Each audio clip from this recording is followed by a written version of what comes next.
Hello students, how are you. मैं हूं शिवम और ये क्लास है ऑक्सफोर्ड जूनियर इंग्लिश ग्रामर की।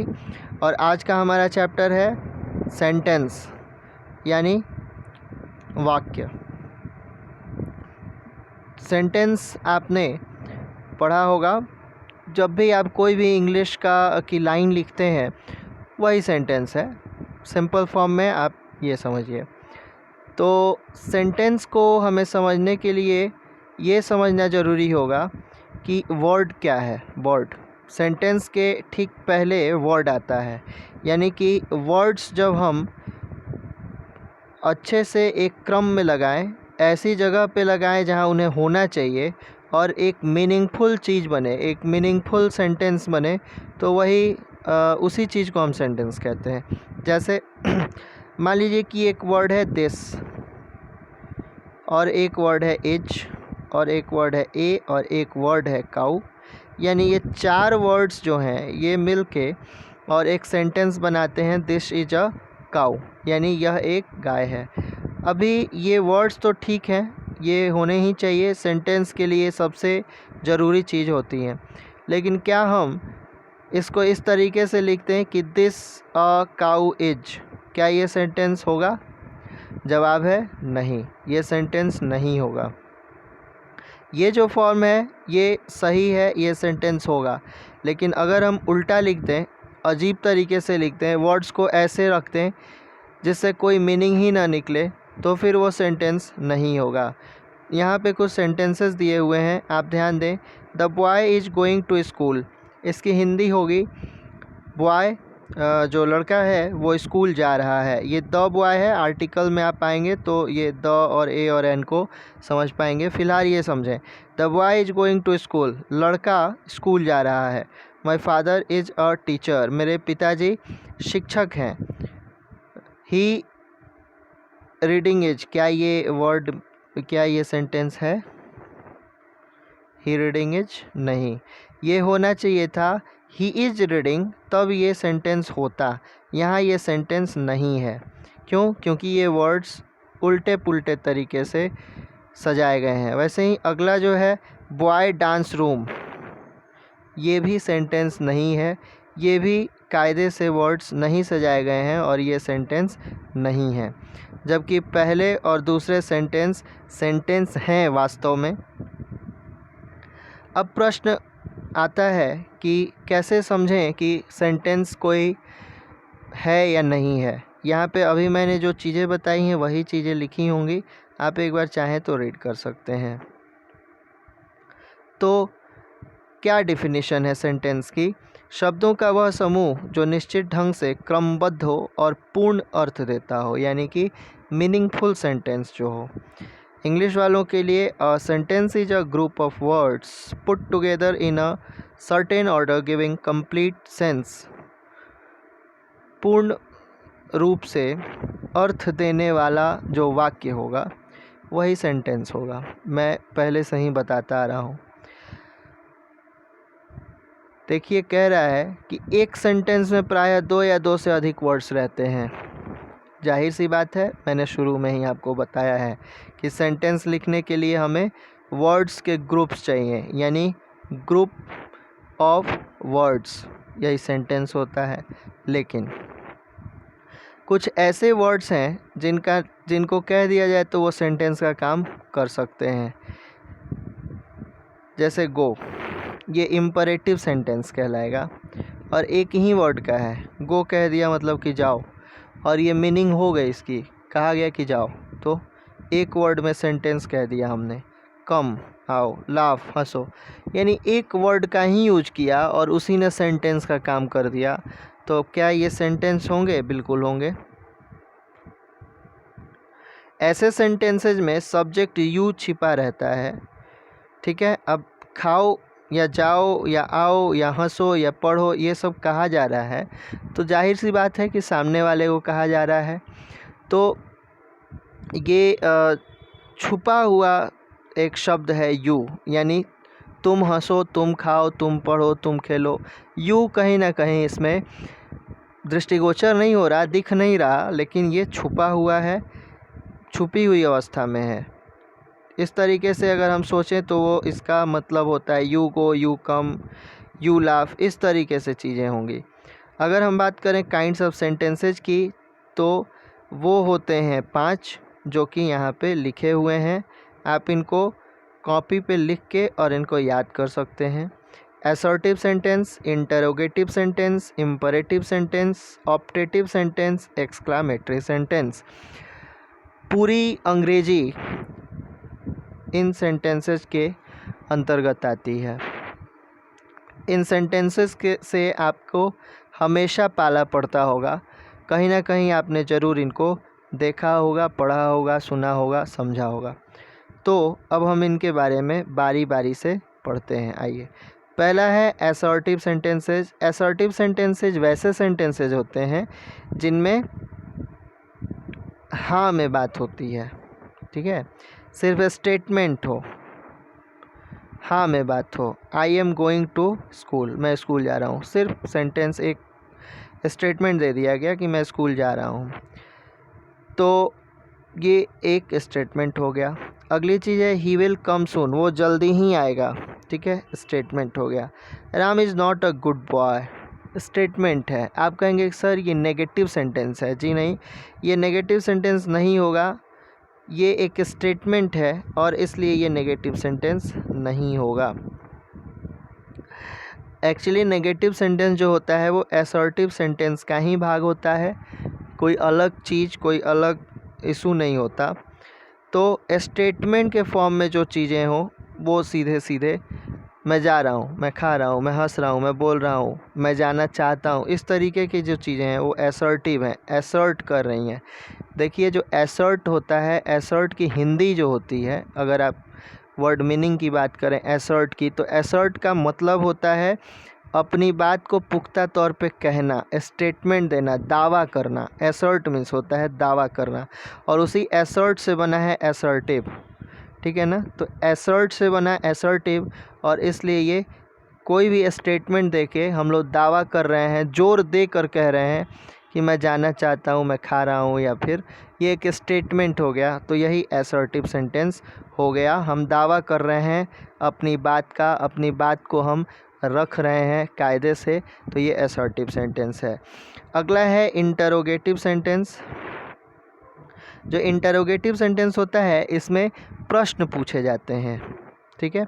अ sentence that ask a question is called N interrogative sentence. तो प्रश्न जितने भी पूछे जाने वाले सेंटेंस है, जैसे तुम क्या कर रहे हो, तुम क्या खाते हो, मैं क्या पढ़ता हूँ, तुम क्यों पढ़ते हो, इस तरीके के जो प्रश्न हो, यहाँ पे देखिए जब आप टेंस पढ़ेंगे तो वहाँ पे आपको इंटरोगेटिव सेंटेंसेस बनाने होते हैं। कोई भी टेंस आप पढ़ेंगे तो वहाँ आपको ऐसे सेंटेंसेस से भेंट होगी, मुलाकात होगी, तो ये इंटरोगेटिव सेंटेंसेस हैं। एक नोट दिया हुआ है, हम पढ़ लें, इसको पढ़ना आवश्यक है। इंटरोगेटिव सेंटेंस किसी इंटरोगेटिव वर्ड या ऑक्सिलरी वर्ब से शुरू होता है और इसके अंत में क्वेश्चन मार्क निश्चित रूप से रहता है। यानी जब भी हम कहें कि व्हाट इज़ योर नेम, तो यहाँ फुल स्टॉप मत दे दीजिएगा या फिर ऐसे ना दे दीजिएगा, ये दोनों चिन्ह नहीं होंगे। यहाँ सिर्फ और सिर्फ ये क्वेश्चन मार्क होगा कि आप जानना चाहते हैं, आप प्रश्न कर रहे हैं, और ये प्रश्नवाचक चिन्ह जिसको हम कहते हैं क्वेश्चन मार्क, ये ज़रूर ही रहेगा। अगली चीज़ है इम्परेटिव सेंटेंस।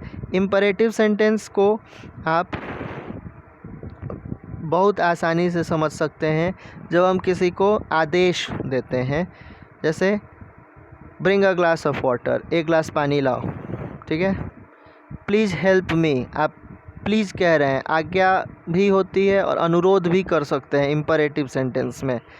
इम्परेटिव सेंटेंस में आज्ञा दे सकते हैं, अनुरोध, सलाह, भाव, ये सब भाव जो हैं ये प्रकट होते हैं। A sentence that expresses an order, a request और a piece of advice is called an imperative sentence. यहाँ आप इन सेंटेंसेज को पढ़ सकते हैं। डोंट गो देयर, वहाँ मत जाओ, ये क्या हो रहा है, यहाँ पे हम आदेश दे रहे हैं। टेक मेडिसिन इन टाइम, यहाँ पे हम अनुरोध कर रहे हैं कि आप मेडिसिन लीजिए समय पे। आप अगर कोई छोटा आपसे है तो आप उसको क्या कर रहे हैं, तब आप उसको आदेश दे रहे हैं कि ए समय पे दवाई लिया करो। तो इस तरीके से ये इम्परेटिव सेंटेंसेज होते हैं, बिल्कुल ध्यान से समझ लीजिए। इम्परेटिव सेंटेंस में हम आज्ञा, अनुरोध या सलाह इन सभी का भाव प्रकट करते हैं और इन्हीं को हम इम्परेटिव सेंटेंस कहते हैं। अगला ये एक और चीज़ आप समझ लें कि ऐसे सेंटेंसेस जो होते हैं इनमें फुल स्टॉप हमें लगाना होता है। तो ये जो साइन है इनका बहुत ही महत्व है, बहुत बड़ा महत्व है, और इनको लगाए बिना कभी भी सेंटेंस पूरा नहीं होगा, और ये नहीं लगाएंगे आप तो फिर आपकी गलती होनी निश्चित है। तो इसका खास ख्याल रखें कि आप जब भी असर्टिव सेंटेंस एंड करते हैं तो उसके लास्ट में फुल स्टॉप ज़रूर लगाएं। आप जब भी क्वेश्चन वाला सेंटेंस एंड करते हैं तो उसके लास्ट में क्वेश्चन मार्क ज़रूर लगाएं। वैसे ही अगर आप इम्परेटिव सेंटेंस को एंड करते हैं तो ये जो फुल स्टॉप है उसको ज़रूर लगाएं, जैसे असर्टिव में लगाया था। अगला सेंटेंस है ऑप्टेटिव सेंटेंस। ये क्या कहता है, तो हम जितना भी किसी को शाप देते हैं, भगवान करे वो मर जाए, तुम्हारा विनाश हो जाए, ठीक है, या फिर हम किसी को आशीर्वाद देते हैं, तुम जुग जुग जियो, हाँ, भगवान करे तुम्हारी लंबी उम्र हो, इस तरीके के जो हम वाक्य बोलते हैं, तो शाप, आशीर्वाद, प्रार्थना, इन सभी का जो भाव प्रकट होता है वही होते हैं ऑप्टेटिव सेंटेंस, और इनको आप बिल्कुल याद रखिएगा। ये सभी ऑप्टेटिव सेंटेंसेस हैं। यहाँ ध्यान दीजिए, a sentence that expresses some curse, blessing, prayer और wish is called an optative sentence. तो ये आप ध्यान रखें। अगर बात करें इन सेंटेंसेस की तो यहाँ ध्यान दें, may you die of cholera, तुम हैजे से मर जाओ। मे गॉड हेल्प यू, भगवान तुम्हारी मदद करे। May God save the king, भगवान राजा को बचाए। मे द किंग लिव लॉन्ग, भगवान करे कि राजा बहुत लंबी उम्र जिए। मे ही गेट सक्सेस, भगवान करे कि वो सफल हो जाए। तो इस तरीके के जो सेंटेंसेज हैं इनमें क्या समझ में आता है, हम किसी को शाप दे रहे हैं, किसी के लिए प्रे कर रहे हैं, किसी के लिए हम भगवान से दुआ कर रहे हैं, प्रार्थना कर रहे हैं। तो ये सभी सेंटेंसेज जो हैं ये हैं ऑप्टेटिव सेंटेंस। किसी को बद्दुआ दे रहे हैं हम, ऐसा हो कि वो परीक्षा में फेल हो जाए, तो ये बद्दुआ ही तो है। तो ऐसे सेंटेंसेज जो हैं ये ऑप्टेटिव सेंटेंस कहलाते हैं। इन्हें ध्यान में रखें, दिमाग से उतरने न दें।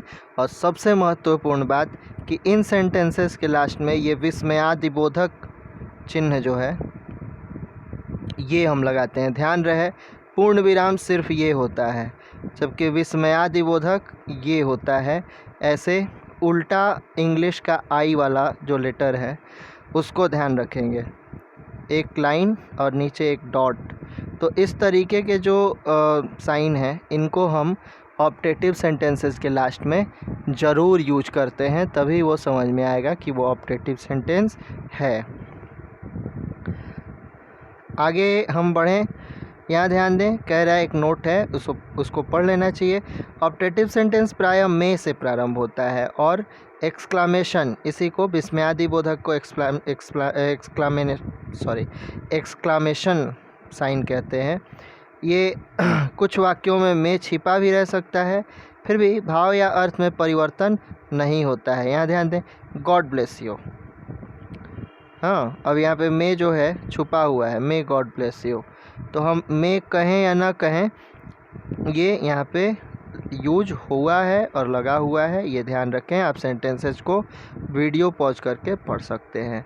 अगला जो है ये है एक्सक्लामेटरी सेंटेंस, और ऐसे सेंटेंसेज में प्रसन्नता, दुख, आश्चर्य, घृणा, इन सबों की तीव्र अभिव्यक्ति होती है। कहने का मतलब ये, इसको ध्यान में रखें कि इनको ऑप्टेटिव सेंटेंसेज से मिक्सअप न कीजिएगा, क्योंकि गड़बड़ हो सकती है। ये कह रहा है कि a sentence that expresses some sudden और a strong feeling of mind is called. देखिए अचानक से बिल्कुल खुश हो जाते हैं हम, और वैसे ही सिचुएशन में ऐसे सेंटेंसेज दिमाग में निकलते हैं। जैसे हम कहीं गए किसी प्रदर्शनी में, किसी एग्जीबिशन में, और वहाँ हमने कोई फ़ोटो देख लिया, कोई सीनरी देख ली, और हम अचानक से उछल गए और कहे अरे what a beautiful seen it is, क्या गजब की सीनरी है, क्या गजब का सीन है, क्या सुंदर दृश्य है। हाँ, या फिर किसी शहर में गए, पेरिस चले गए, जर्मनी चले गए, इटली चले गए, फ्रांस चले गए, वहाँ कोई चीज़ दिख ली। दिल्ली चले गए, कुतुब मीनार देख लिया और वहाँ का what a beautiful seen it is, what a beautiful monument it is.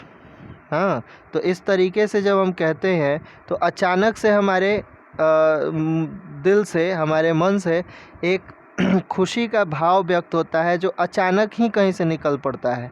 तो वैसे ही स्थिति में हम ऐसे सेंटेंस बोलते हैं, और इनके भी लास्ट में, इन सेंटेंसेस के भी लास्ट में हम एक्सक्लामेटरी साइन का यूज करते हैं। वैसे ही व्हाट अ फॉल, क्या पतन था। How dark the night is, oh कितनी अंधेरी रात थी। वेल डन मोहन, शाबाश Mohan. Alas I am ruined, अरे मैं तो बर्बाद हो गया। तो इस तरीके से जो सेंटेंसेज हैं इनको बिल्कुल कायदे से आपको समझने की ज़रूरत है। इन्हीं को हम एक्सक्लामेशन कहते हैं। अब बात आती है कि फिर एफर्मेटिव और निगेटिव क्या है। ऊपर आपने सेंटेंसेस के प्रकार और उनके एग्जाम्पल्स को देखा है।